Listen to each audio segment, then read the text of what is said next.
जय हिंद। देखिए, corona virus या कोविड-19 एक बहुत ही गंभीर बीमारी है और इस बीमारी से बचना है अगर आप लोगों को, तो आप लोगों को पूर्ण इसमें सावधानी बरतनी पड़ेगी। साथ ही में आपको वो सारे नियमों की पालना करनी पड़ेगी जो गवर्नमेंट ने आप लोगों से कहा है। अब मैं आपको बताऊंगा कि कोविड-19 फैलता कैसे है और कैसे आपके शरीर के अंदर घुसता है और आपके शरीर को नुकसान पहुंचाता है, और जो कोविड वैक्सीन लगाई गई है ये वैक्सीन किस प्रकार से बनी है और ये किस प्रकार से आपके शरीर में जो है कोरोना वायरस को ख़त्म कर देती है और आपको बीमारी का कोई खतरा नहीं रहता। इसी की हम आपको चर्चा करेंगे और इस वीडियो को हमारे 140 करोड़ जनता है इतना शेयर करना कि लगभग सबके पास पहुंच जाए और सब इससे बचे। तो देखो, जो कोरोना वायरस है, कोविड-19 है, वो एक बीमारी है, आप सभी जानते हैं। ये बीमारी क्या करती है? बीमारी देखिए, ये बीमारी यहाँ से क्या करती है, ये बीमारी फैलती है और ये जो बीमारी है ये सांसों के जरिए फैलती है ना। इसलिए आपसे कहा गया है कि आप तकरीबन दूर रहें, कितने 2 गज दूर। 2 गज दूरी को कितने दूर, इसका जो फिल्मेंट जो गैस होती है वो उतने दूर तक, या छींक के कण जो होते हैं वो 2 गज की दूर तक नहीं जाते हैं। इसलिए आपसे कहा जाता है कि 2 गज दूरी आपको रखना है ज़रूरी।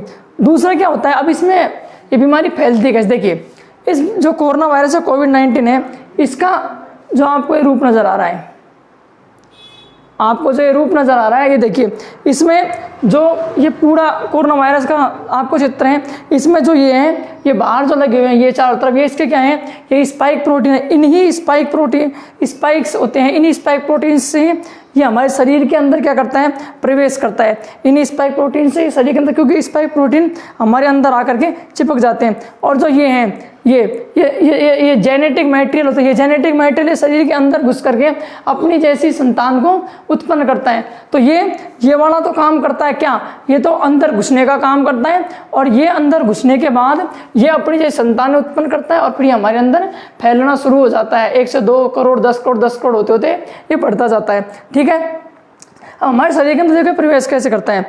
ये जो स्पाइक प्रोटीन है, ये स्पाइक प्रोटीन करते क्या हैं, ये जो स्पाइक प्रोटीन्स होते हैं ये यहाँ रिसेप्टर होता है। देखो, ये जो लगे हुए हैं ये रिसेप्टर हैं, और ये जो पूरा है ये सेल मेम्ब्रेन में, अब ये सेल में चिपक तो जाते हैं, लेकिन ये इस सेल मेम्ब्रेन से प्रवेश, ये जो हैं ये इस सेल मेम्ब्रेन से हमारे शरीर के अंदर वो फेफड़ों के अंदर नहीं जा सकते हैं। तो क्योंकि सेल मेम्ब्रेन कुछ चीज़ों को अपने अंदर जाने की अनुमति देता है, जैसे प्रोटीन इनको जाने की अनुमति देता है, और चीज़ों के यहाँ से प्रवेश की अनुमति नहीं देता है। तो फिर कहाँ से अंदर जाएगी, तो फिर ये इस रिसेप्टर से ये अंदर जाएगी।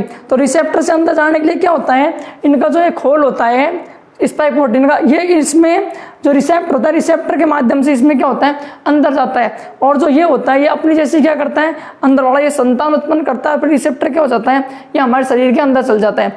जैसे हमारे शरीर के अंदर ये घुसता है, तो ये देखिए, ये जो स्पाइक प्रोटीन है, ये स्पाइक प्रोटीन पे यहाँ से चिपक जाता है। जब ये चिपकता है तो जो हमारी फेफड़ों की जो ये होती है, देखिए ये इनकी जो सेल्स होती हैं वो बड़ी सेंसिटिव होती हैं, और ये इनमें क्या करता है, इनको लंग्स और इनको क्या करता है, नुकसान पहुंचाता है। जब ये यहाँ से इनमें चिपकना शुरू हो जाता, चिपकता है और चिपक करके यहाँ से अंदर घुस जाता है। जैसे ही अंदर घुसता है तो देखो ये पूरा खोल रहा, यहाँ से इसमें अंदर प्रवेश करेगा। जैसे अंदर प्रवेश करेगा तो ये RNA सीधा हमारे सेल में प्रवेश करते हैं, सेल में से घुस नहीं सकता, तो ये अंदर प्रवेश कर जाता है। जब ये यहाँ से अंदर चल जाता है तो इनका RNA और अपना DNA दोनों क्या होते हैं, मिला। जैसे ये अंदर देखो, ये यहाँ से जैसे इसमें अंदर प्रवेश करेगा, ठीक है, अंदर प्रवेश करते ही इसे न्यूरोबिन मिलेगा, ठीक है ना। न्यूरोबिन से जैसे जाकर ये पूछेगा, अब न्यूरोबिन बटा ये बहुत सीधा है, ये जाते ही ये क्योंकि जानता है रिसेप्टर से जो भी चीज़ आती है वो सही आदमी अंदर आ रहा है, बढ़िया आदमी अंदर आ रहा है, तो रिसेप्टर इसकी जांच नहीं करता। अंदर जैसे न्यूरोबिन के पास पहुंचता है तो ये पूछता है कि फोटोकॉपी करने की मशीन कहाँ है, फोटोकॉपी करने की मशीन, तो ये बताता है कि जो राइबोसोम है वो फोटोकॉपी करने की मशीन, क्योंकि राइबोसोम जो होता है वो हमारे शरीर के अंदर किसका निर्माण करता है, प्रोटीन का निर्माण करता है। तो ये जैसे अंदर पहुँचते हैं, इनका RNA हमारे DNA के साथ क्या होता है, मैच होना शुरू हो जाता है, ये अंदर घुस गए। अब ये जो फोटोकॉपी करने की मशीन, जैसे फोटोकॉपी करने की मशीन होती है वैसे राइबोसोम हमारे होता है। अब फोटोकॉपी मशीन में आप जो पर्चा रखोगे वो यहाँ आपके फोटोकॉपी में निकलेगा। तो राइबोसोम बेचारों को ये पता नहीं है कि किसकी फोटोकॉपी हो रही है, तो यहाँ से प्रोटीन को तो ये हटा देता है, और ये इनका अपना क्या लिया था, अपने जो जेनेटिक मटेरियल है उनको यहाँ लिया है, और ला करके धराधर क्या करता है, फोटोकॉपी करना शुरू कर देता है। और फिर 1, 2, 10 लाख 20 लाख और करोड़ों इसके जेनेटिक अंदर फैल जाते हैं। और फिर क्या होता है, जब ये जेनेटिक हमारे अंदर फैलना शुरू हो जाता है तो हमारा इम्यून सिस्टम जो होता है वो हमारे अंदर हलचल पैदा हो जाती है। क्योंकि हमारा जो इम्यून सिस्टम होता है वो बार बार उन वायरस के साथ क्या करता है, फाइट करता है। और यही कारण है कि फाइट करने की वजह से हमें हल्का सा फीवर आ जाता है, शरीर गर्माने लग जाता है। क्यों? क्योंकि अंदर वो जो लड़ाई चल रही है, उस लड़ाई के कारण क्या आ जाता है, इम्यून सिस्टम हिलना शुरू हो जाता है और हमें क्या आ जाता है, फीवर आ जाता है। देखिए अब इम्यून सिस्टम काम कैसे करता है, देखिए ये जैसे ये शरीर के अंदर गया अपनी फोटो बढ़ाई, तो इम्यून सिस्टम इनके साथ क्या करता है, लगातार फाइट करता है। लेकिन फाइट करते करते भी जीत नहीं पाता है, क्या नहीं कर पाता है, जब जीत नहीं पाता है तो ये कहता है अरे ससुरा ये ऐसे नहीं मरेगा। तो न्यूक्लियस से कहता है कि ये तो मर ही नहीं रहा, तो न्यूक्लियस कहता है अरे नहीं ये ऐसे नहीं मरेगा। क्यों? क्योंकि सबसे पहले इसका रोकना पड़ेगा, क्योंकि अंदर ही अपनी जैसी संतान उत्पन्न कर रहा है, तो ये इसको पहले रोकना पड़ेगा। तो फिर ये करता क्या है, जैसे अंदर घुसे यार इसकी जो संतानें बढ़ रही है, इसका जो ये मुंह है, इसका ये मुंह नोचना पड़ेगा, जो चारों तरफ है ना कांटे कांटे से, इनको नोचना पड़ेगा। अगर ये खत्म हो गए तो ये घुसना प्रवेश, तो सबसे पहले तो इसका प्रवेश रोको। तो ससुरा प्रवेश ऐसे रोके क्या कि जो हमारा प्रवेश करने का राइबोसोम, इसी को तो राइबोसोम से में जाकर फोटो कॉपी हो रही है। तो क्यों ना हमारे पास जो अंदर से ये आया है, क्यों ना हमें जो ये रिसेप्टर है, इस ससुरा रिसेप्टर को नोच दो ना ना ना ना। तो ये मना करता नहीं, रिसेप्टर को नोच दोगे तो कभी कोई गोली दवाई खाओगे तो वो भी अंदर नहीं जाएगी। तो रिसेप्टर मत नोचो, इनकी जो फोटो कॉपी हो रही है उस फोटो कॉपी को रोक दो। तो ये कैसे रोकें, तो क्या करें, सबसे पहले इस पर रोक लगानी है। रोक कैसे लगानी है कि न्यूरॉन से कहोगे वो जल्दी जल्दी क्या करें, वो जल्दी जल्दी एंटीबॉडी का निर्माण करें। तो एंटीबॉडी का जब निर्माण होगा तो एंटीबॉडी क्या करेगी, एंटीबॉडी जाकर इस पे चिपक जाती है। वो देखिए कैसे चिपकती है, जैसे ये सेरबिन है, ये देखो ये एंटीबॉडी है। तो ये जो जा रहे हैं ना, ये जाकर इस पे क्या करते हैं, चिपक जाते हैं। और इन चिपकने की वजह से जो कोविड-19 है वो यहाँ से प्रवेश नहीं कर पाता है, और प्रवेश नहीं कर पाने की वजह से अंदर जा कर के इसके जो जेनेटिक हैं वो अपना प्रभाव नहीं जमा पाते, उनके जैसे और पैदा नहीं हो पाते हैं। लेकिन ये तो 2-3 को ही रोक पाते हैं, लेकिन फिर आगे जाके करिए, देखिए यहाँ ये 1 को रोक रहा है, 2 को रोक रहा है, लेकिन 1 2 3 4 5 है, लेकिन बाकी यहाँ भी 5 है, तो कैसे। और यहाँ देखिए इधर खूब एंटीबॉडी का निर्माण हो रहा है, यहाँ भी एंटीबॉडी, तो ज़्यादा से ज़्यादा क्या करता है, ये एंटीबॉडी का निर्माण करता है। अब कोविडशील्ड जो वैक्सीन होती है जो हमारे लगाई गई है, वो किस प्रकार से इसमें काम करती है, देखिए ये कोविडशील्ड वैक्सीन अब अगर जैसे शरीर के अंदर प्रवेश करती है तो इसमें होता क्या है, इंडिया गेट्स ऑफ द जो वैक्सीन है ये 4 तत्वों को जेनेटिक्स हैं। तो ये क्या करती है, जो एंटीबॉडी का निर्माण बहुत तेजी के साथ करती है। तो 4 तरफ जो कोरोना का जो मुंह होता है, ये इसको 4 तरफ से क्या कर देती है, बंद कर देती है। अब ये कोरोना ऊपर ऊपर घूम करके खत्म हो जाता है। अब इधर देखिए, इधर जो ये है कोरोना, ये सीधा किससे जुड़ा है, हमारी बॉडी से जुड़ा हुआ, तो ये सीधा क्या हो गया, इसने नुकसान पहुंचा दिया। लेकिन जैसे ही इसमें न्यूट्रिएंट ने किसका निर्माण किया, एंटीबॉडी निर्माण किया, तो बीच में ये एंटीबॉडी आ गई, और एंटीबॉडी आने की वजह से कोरोना का हमारा डायरेक्ट संपर्क नहीं हुआ और हम कोविड से क्या हुआ, प्रभावित नहीं हुए। और यही काम करती है क्या, वैक्सीन।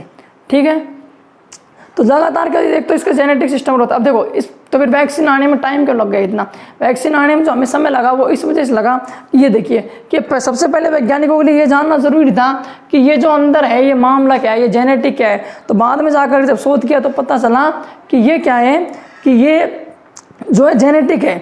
और ये जेनेटिक क्या करे, अंदर जाकर फोटो करे अपने जैसी, तो इसको पहले बाहर निकाला गया।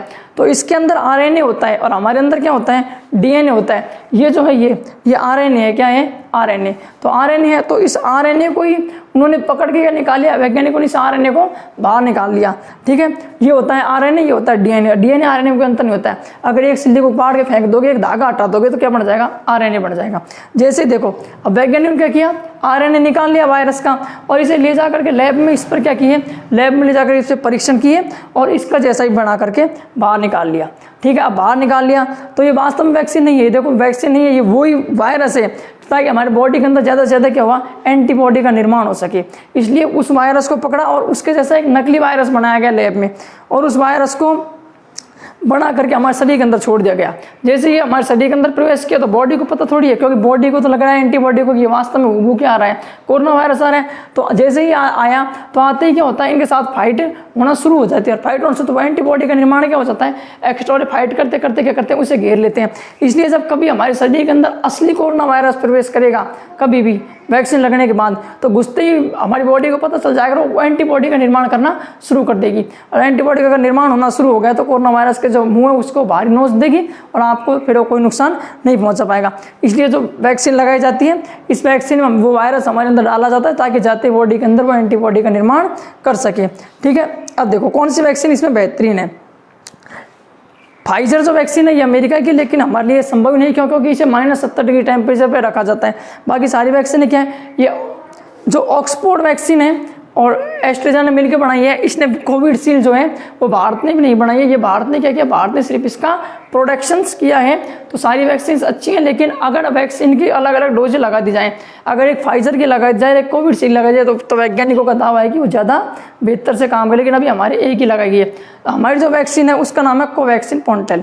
देखिए जो कोवैक्स पॉन्टेल थे ये हकीकत में कोई नकली वायरस नहीं, बल्कि असली वायरस कोई बिल्कुल ऐसे उसकी हालत ख़राब करके उसको हमारी बॉडी के अंदर डाल दिया जाता है। जैसे वो हमारी बॉडी के अंदर जाता है तो हमारी बॉडी उसके साथ फाइट करना शुरू कर देती है, ठीक है। और उसकी हालत ख़राब करके उसे यहीं पर क्या कर देती है, दबोच देती है। और दबोच करके जब निपुणन के पास जाता है कि आप जा करके निर्माण कीजिए, तो मेरी फोटोकॉपी बनाइए, तो फोटोकॉपी फिर उसके जैसे ऐसे निकलेंगे, तो शरीर के आराम से फिर उसके साथ एंटीबॉडी लड़ लेती है और उसका कोई प्रभाव नहीं पड़ता है। तो हमारी जो वैक्सीन है वो वास्तव में क्या है, असली।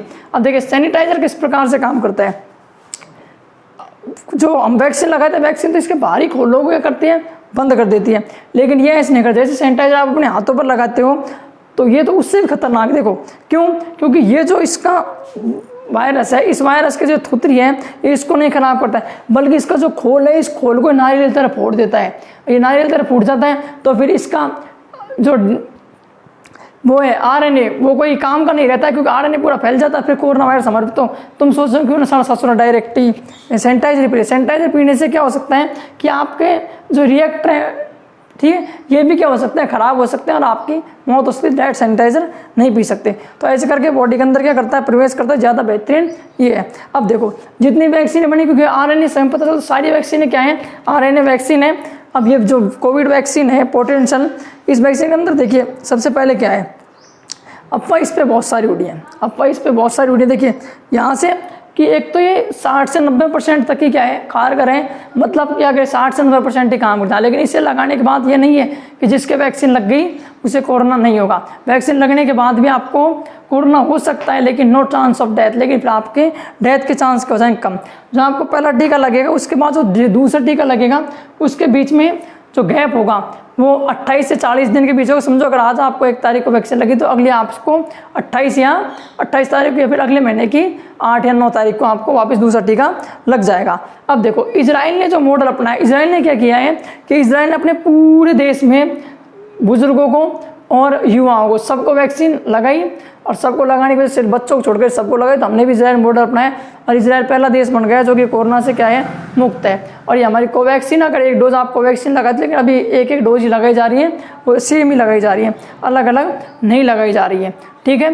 तो करता कुछ नहीं है, ये करता है कि इसका जो थूतरिया होता है, इस थूतरी को क्या करता है, वैक्सीन होती है वो उसको नोच देती है, उस पर जा करके एक गैप बना देती है, और फिर जा करके वो आपके अंदर क्या नहीं कर सकता है, रिएक्टर से वो प्रवेश नहीं कर सकता है, क्योंकि उस दूसरी थैली से प्रवेश कर नहीं सकता, क्योंकि वो तो आपको अनुमति देती नहीं है, वो सिर्फ प्रोटीन को जाने देती है। तो फिर वहाँ से क्या करता है, प्रवेश वहाँ से करता है, वहाँ इसके प्रवेश पे क्या लगा दी जाती है, रोक लगा दी जाती है, वहाँ से घुस नहीं सकता है, तो बाहर ही घूम घाम करके ये मर जाता है। अगली वीडियो में आप बताएंगे कि अगर आप वैक्सीन जो लगवाते हो उसमें RT इसका निर्माण कैसे होता है, कैसे इसका प्रोडक्शन हुआ, ये बताएंगे। इस वीडियो को आपको शेयर करने के फायदे होंगे कि हमारे समझ देशवासी हैं उनको इसका क्या चलेगा, पता चलेगा कि कैसे जो हाथ जोड़ कर रहे हैं भैया वैक्सीन सभी लगवा लें और ज़रूर लगवाएं।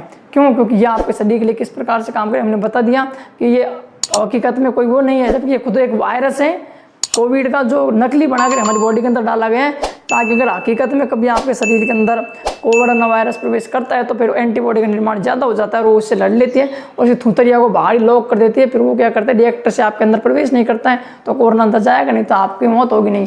कई कह रहे हैं कि वैक्सीन नकली है, तो वैक्सीन लगने के बाद भी कोरोना हो सकता है, तो हो सकता है, लेकिन आप मरोगे नहीं।